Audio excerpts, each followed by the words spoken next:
Você que tem nos acompanhado sabe que nós estamos finalizando uma reflexão sobre as 7 igrejas do Apocalipse.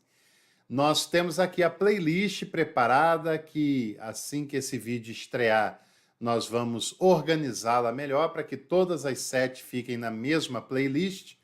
Vou deixar alguns cards e tela final aqui para você acessar logo na sequência, mas com esse vídeo de hoje, nós fechamos a reflexão sobre as 7 igrejas do Apocalipse. E é claro, já que a gente vai falar sobre a última, é a igreja de Laodiceia, a igreja mais lamentável das 7 igrejas, a única que não recebe nenhum tipo de elogio, só crítica do início ao final. Por falar nisso, tem uma corrente pré-tribulacionista, da qual eu não concordo, né?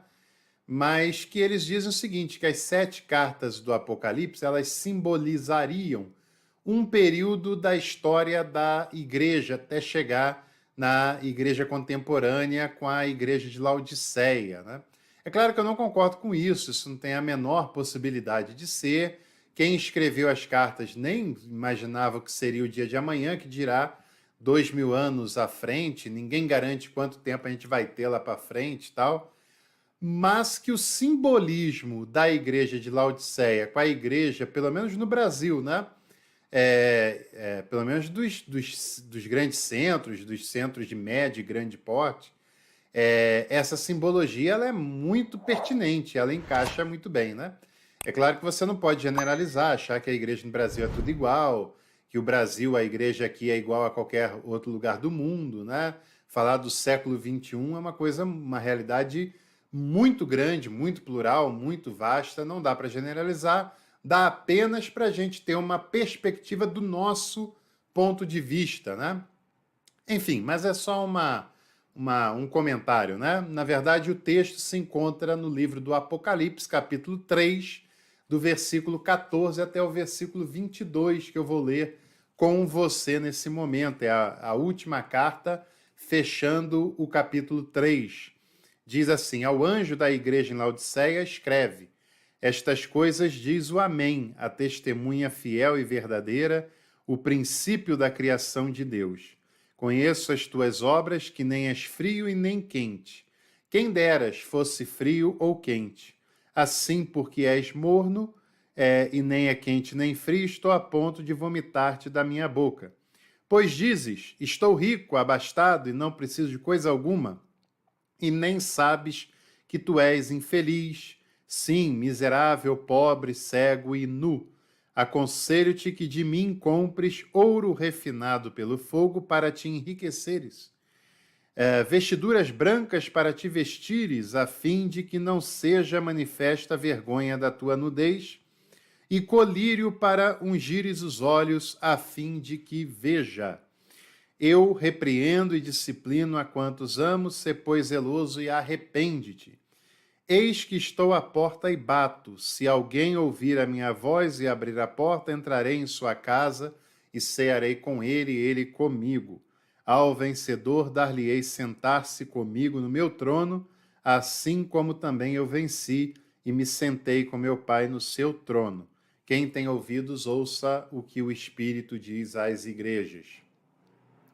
Esse texto é muito interessante, né? E ali me parece que tem 2 problemáticas que são especialmente necessárias à nossa reflexão. E eu já vou chegar lá já, né? Porque eu preciso dizer para você que essa é, sem dúvida nenhuma, a carta mais severa das 7, a carta mais ácida das 7, a carta mais repreensiva de todas as 7, porque, como eu falei no início, nesta carta não há nenhum elogio e é a única vez que isso acontece.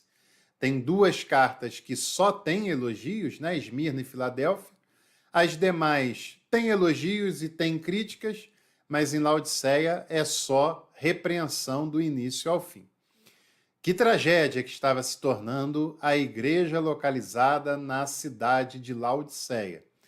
E muita gente tem uma visão ufanista da igreja primitiva, que ela era perfeita, maravilhosa e tal. É claro que tem vários exemplos de comunidades que estavam vivendo o evangelho, que tem muito a nos ensinar, mas também tem exemplos como a igreja de Laodiceia e várias outras, né?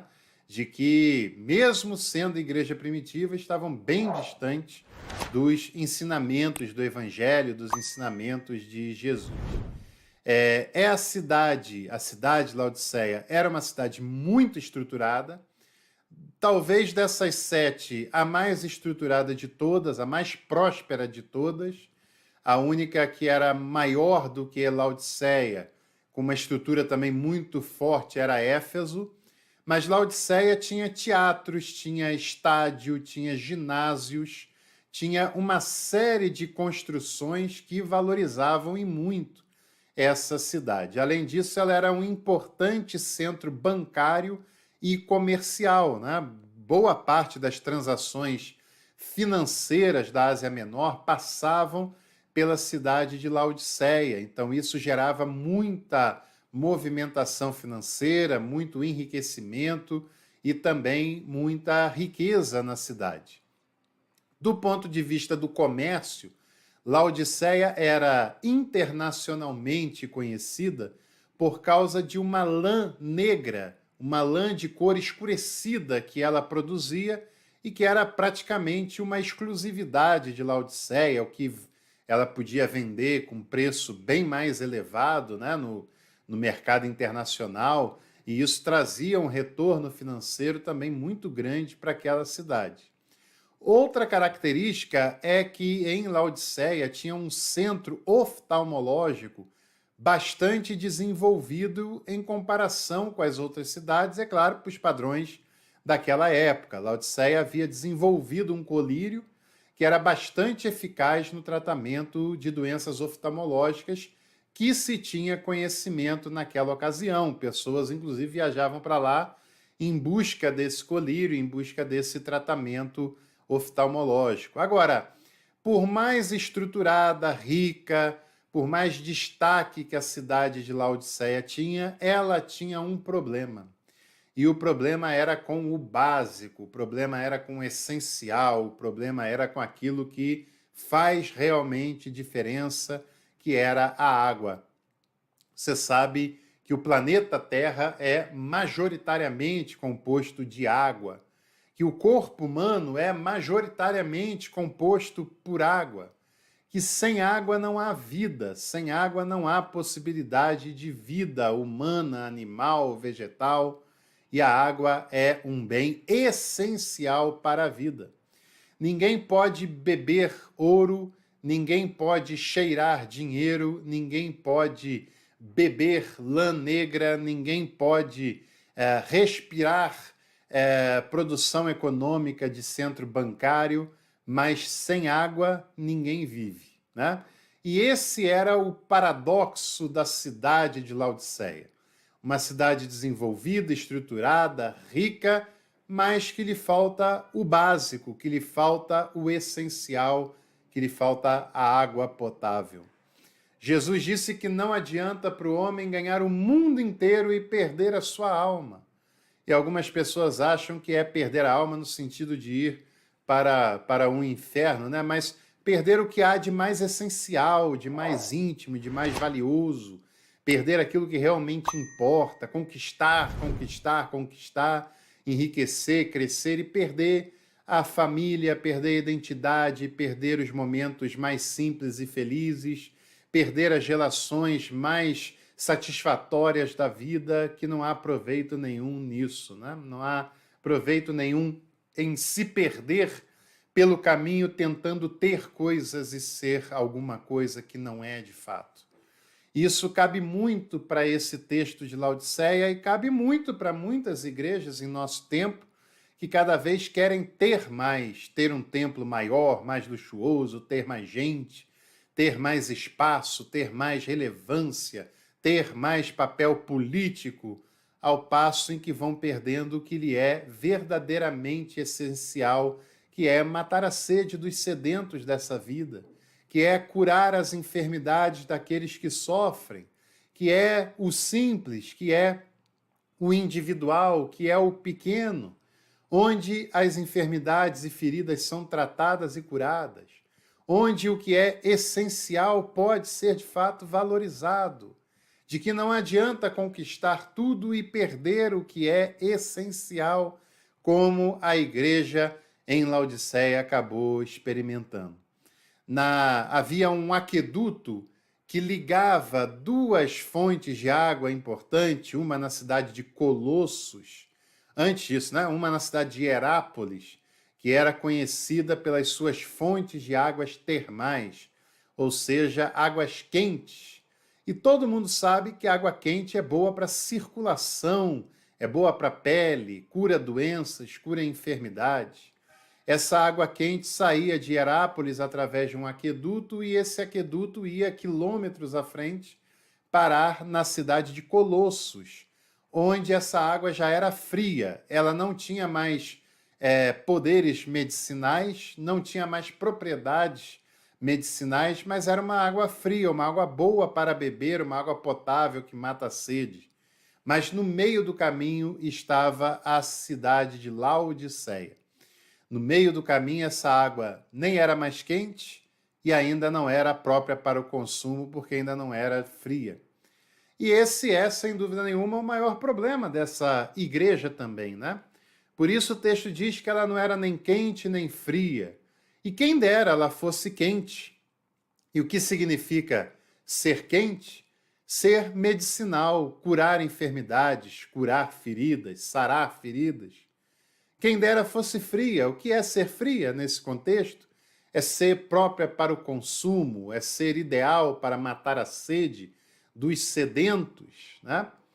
Mas essa cidade, assim como um viajante desavisado que passava em Laodiceia e tentava beber a sua água, tinha ânsia de vômito, porque ela era uma água intragável. Assim, aquela igreja se tornou uma igreja intragável, intragável para a sociedade, intragável para Deus, intragável para o Evangelho. Hoje no Brasil tem muitas igrejas que têm tudo, têm toda a estrutura, toda a riqueza, todo o movimento, mas são intragáveis. Não tem nada a ver com Deus, não tem nada a ver com o Evangelho, não tem nada a ver com a simplicidade que o Evangelho nos chama, não curam mais enfermidades e feridas e também não são mais capazes de matar a sede dos sedentos dessa vida. São verdadeiramente intragáveis. Eventos intragáveis, ativismo intragável, pregações moralistas que são intragáveis, desenvolvem maneiras e mais maneiras de fazer a igreja crescer, enriquecer e se tornar cada vez mais poderosa, o que é, pela ótica do Evangelho, intragável. Uma igreja que se perde na sua própria vaidade. Assim era Laodiceia. E assim é a realidade e pode vir a ser a realidade de muitas igrejas, né? O texto diz que a igreja de Laodiceia se envaidecia, porque era rica, porque tinha colírio, porque tinha riquezas, tinha um monte de coisa. E o texto diz, mal sabe quem és, ou seja, era tão pobre que nem se enxergava, que nem sabia quem era. E na prática era pobre, cega, nua, infeliz e miserável. E miserável, pois é. Quando a igreja coloca a sua esperança naquilo que de fato não é essencial, ela engana-se a si mesma.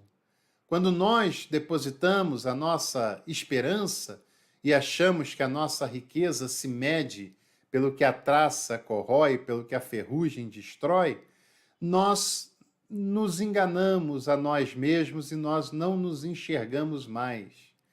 E aí o texto dá um conselho carinhoso à igreja de Laodiceia. Eu aconselho-te que de mim, compre ouro refinado, vestes e colírio, para que veja, ou seja, é de Jesus que está a verdadeira riqueza e a verdadeira essência de uma igreja que é uma igreja cristã, né?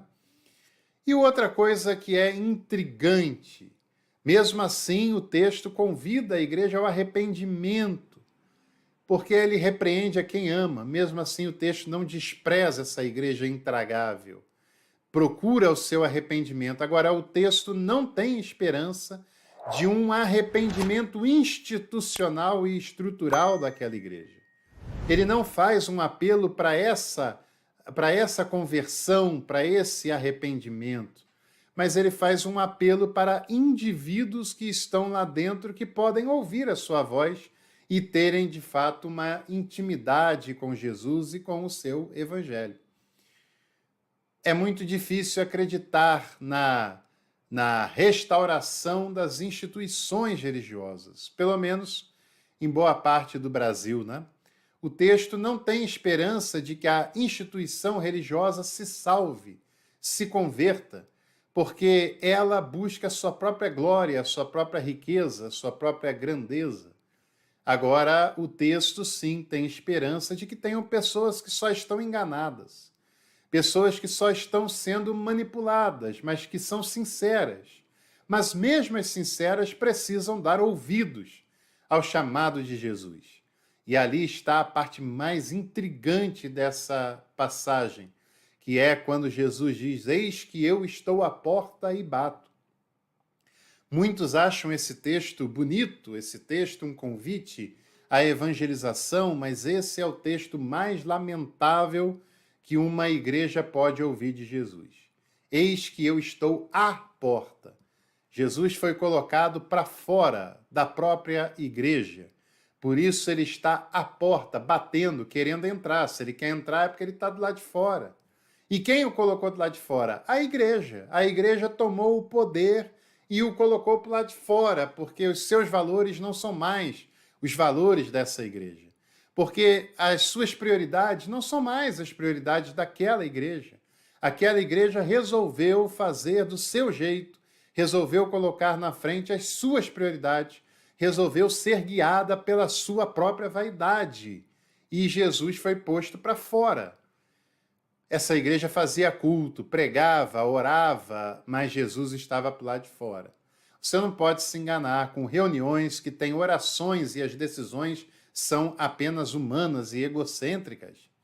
Você não pode se enganar com cultos que têm louvores, pregações e orações, mas o que move aquilo é a ganância. E é claro que tem casos assim, embora tenham vários que não sejam assim. Mas não é pelo fato de uma reunião, de um evento, de uma celebração, ter louvores, orações, que de fato é Jesus quem comanda, quem governa, quem tem a prioridade. Não é pelo fato de ter essas manifestações que significa que as pessoas que ali estão comprometidas com o Evangelho de Jesus. Porque isso se vê na prática, no dia a dia, na vivência, e não apenas no cerimonial.